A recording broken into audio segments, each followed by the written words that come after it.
Erev Tov, Chabrim, I'm Stephen Benoon. You're watching Israeli News Live, and been very busy this afternoon with Roddy Brown, Dr. Roddy Brown, actually there in the old city there on a interesting video about the Temple Mount. But what caught my attention today is an Italian newspaper, Riscio Calacolata. This particular newspaper here, guys, right here, is reporting about the different issues that are happening around Syria, as like you can see in the very top part of the article there. Ukraine, it's right here, Ukrainia, the Italian word for Ukraine. Syria, it's obvious that's Syria, even though it's spelled different from what we're used to as far as in the Italian language. But what's really concerning is when you get right here to Ukraine.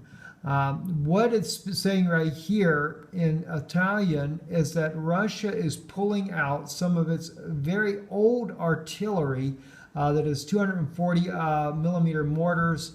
It doesn't actually say it here, but oh yeah, here it does. I'm sorry, 203 millimeter mortars as well, or type of a mortar, not like a mortar you drop in a bottle rocket, but I'm talking about some heavy duty artillery. And even though this is very old, it's not good for anti-aircraft type of scenario, but this type of mortars here are very effective against battle groups, formations on the ground, against military advancements, especially against the Ukrainian army. And these are being moved and mobilized to the border with Ukraine. Very, very concerning. This is not a drill. And something I think that is very important to bring out, it is not a drill. Russia is moving these closer to the Ukraine border. They're bringing out some of the older artillery equipment that they have to be able to battle. We've seen all types of troop movement to begin with, and you just cannot help but wonder what's coming next. On top of it, you have, as well as Tyler Durden, I catch his articles from time to time as it is. Retired Green Beret warns we haven't been this close to nuclear war in a long time. You can check out the article here. It'll be in the subject line below, but he says, as you can readily be seen by the current events, the world has not been this close to nuclear war in World War III in a long time. There are 4 major flashpoints right now that could easily escalate and ignite a powder keg, transforming from a regional conflict or conflicts into a world war. Syria, South China Sea, Ukraine, North Korea, South Korea, the reconstruction of the Cold War type face-off initiated by the U.S. and NATO build up forces in Eastern Europe and facing off against Russia. Now, notice what he states there, and yet this is a retired Green Beret, a U.S. military army Green Beret that is stating this and clearly indicting the U.S. for the Cold War face-off over Eastern Europe against Russia. And it's bad, guys. It is extremely bad. And I mentioned to you in the broadcast the other day, Russia has pulled out 60 of their intercontinental ballistic missiles in the middle of Russia there. That is what's considered to be a military drill, a readiness check there. But these nuclear weapons are out of their silos. They are ready to be used at a moment's notice. The ceasefire agreement between the United States and Russia over Syria has failed. It is not going through.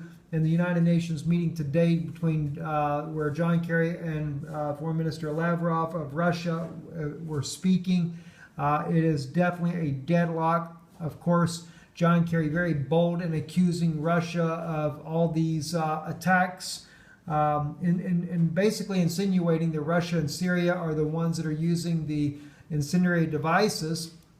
And we have been working on this story here. It's still going to take us a little bit longer to pull this together. But I might add, when it comes to whether it be Russia involved in the incendiary devices, we have a news story that has just come out on RT. I thought I might have that right here on the front line here somewhere there. But RT, there's another article that came out that on RT News about the United States using phosphorus weapons inside of Iraq. Of course, quickly the U.S. is quick to say, but we're not using it on civilians. And it's being used in artillery equipment. All right, so yes, maybe the U.S. is not using that in Syria, but if they have been handing these over as they handed it over to the Saudis, as they have used it in the Iraq war as well, and the Saudis are using it on civilian populations in Yemen, then no doubt if the U.S. has put the incendiary devices in the hands of the moderate rebels or ISIS or whoever they're over there backing right now, they are definitely at nighttime using those on civilian populations to make it look like it is Syria or Russia. And of course, the U.S. is demanding a no-fly zone over Syria, which is quite ludicrous to say that Russia and Syria cannot fly over the Syrian country, that the Syrian army can't fly, and just as ludicrous to say that Russia cannot do it. Talk about wanting to start a major conflict. If they don't get John Kerry out of the UN and get it to where this man is not talking so much, that could ignite a third world war all on its own.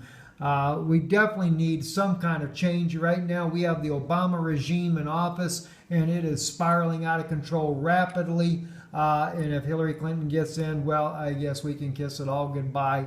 Here comes World War III. I'm Stephen Benoon. I hate to be the doom and gloom news today, guys, but it just does not look good on every front we look at. Erev Tov and Ein Shalom. There is no peace.